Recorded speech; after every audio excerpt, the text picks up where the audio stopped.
ನಮಸ್ಕಾರ ವೀಕ್ಷಕರೇ. ಆರ್ಸಿಬಿ ತಂಡ ಕಳೆದ 5 ಪಂದ್ಯಗಳಲ್ಲಿ 4 ಪಂದ್ಯಗಳನ್ನು ಹೀನಾಯವಾಗಿ ಸೋತ ಬಳಿಕ ಈಗ ತನ್ನ ಮಹತ್ವದ ಮುಂದಿನ ಪಂದ್ಯವನ್ನು ಸನ್ರೈಸರ್ಸ್ ಹೈದರಾಬಾದ್ ವಿರುದ್ಧ ಆಡಲಿದೆ. ಹಾಗಾದರೆ ಆರ್ಸಿಬಿ ಮತ್ತೆ ಎಸ್ಆರ್ಎಚ್ ನಡುವಿನ ಮಹತ್ವದ ಪಂದ್ಯ ಯಾವಾಗ ನಡೆಯಲಿದೆ, ಎಲ್ಲಿ ನಡೆಯಲಿದೆ, ಈ ಪಂದ್ಯದ ಪ್ರತಿಯೊಂದು ಮಾಹಿತಿಯನ್ನು ಕೂಡ ಈ ವಿಡಿಯೋದಲ್ಲಿ ತಿಳಿದುಕೊಳ್ಳೋಣ. ದಯವಿಟ್ಟು ವಿಡಿಯೋ ಕೊನೆಯ ತನಕ ನೋಡಿ ಮತ್ತೆ ಇತರೆ ಆರ್ಸಿಬಿ ಫ್ಯಾನ್ಸ್ ಗಳಿಗೂ ಕೂಡ ಶೇರ್ ಮಾಡಿ. ಅದಕ್ಕೂ ಮುನ್ನ ವೀಕ್ಷಕರೇ, ನೀವು ಕೂಡ ವಿರಾಟ್ ಕೊಹ್ಲಿ ಅವರ ಅಭಿಮಾನಿಯಾಗಿದ್ದರೆ ಈ ವಿಡಿಯೋಗೆ ಒಂದು ಲೈಕ್ ಮಾಡಿ. ಮತ್ತೆ ನಿಮ್ಮ ಪ್ರಕಾರ ಆರ್ಸಿಬಿ ಮತ್ತೆ ಎಸ್ಆರ್ಎಚ್ ನಡುವಿನ ಪಂದ್ಯವನ್ನು ಯಾರು ಗೆದ್ದು ಬೀಗಬಹುದು ಎಂದು ನಮಗೆ ತಪ್ಪದೇ ಕಮೆಂಟ್ ಮೂಲಕ ತಿಳಿಸಿ. ವೀಕ್ಷಕರೇ, ನಿಮ್ಗೆಲ್ಲ ಗೊತ್ತಿರುವ ಹಾಗೆ ಈ ಬಾರಿಯೂ ಕೂಡ ಆರ್ಸಿಬಿ ತಂಡ ತುಂಬಾ ಕಳಪೆ ಪ್ರದರ್ಶನ ನೀಡುತ್ತಿದೆ. ಇದುವರೆಗೆ ಆಡಿದ 6 ಪಂದ್ಯಗಳಲ್ಲಿ 1 ಪಂದ್ಯದಲ್ಲಿ ಮಾತ್ರ ಗೆಲುವನ್ನು ದಾಖಲಿಸಿದರೆ ಉಳಿದ 5 ಪಂದ್ಯಗಳಲ್ಲಿ ಹೀನಾಯ ಸೋಲನ್ನು ಅನುಭವಿಸಿದೆ.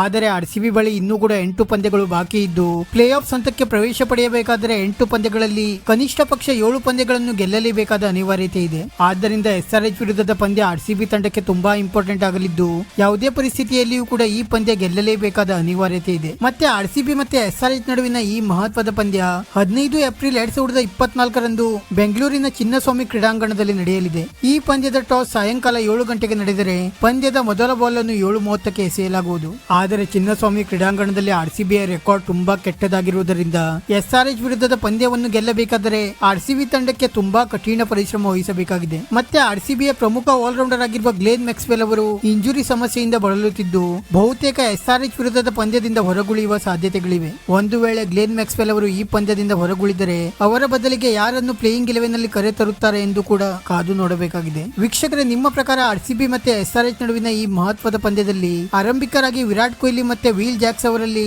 ಯಾರನ್ನು ಕಣಕ್ಕಿಳಿಸಬೇಕು ಎಂದು ನಮಗೆ ತಪ್ಪದೇ ಕಮೆಂಟ್ ಮೂಲಕ ತಿಳಿಸಿ. ವಿಡಿಯೋ ಇಷ್ಟ ಆಗಿದ್ದರೆ ಲೈಕ್ ಮಾಡಿ ಮತ್ತೆ ಚಾನೆಲ್ ಅನ್ನು ಸಬ್ಸ್ಕ್ರೈಬ್ ಮಾಡಲು ಮರೆಯಬೇಡಿ.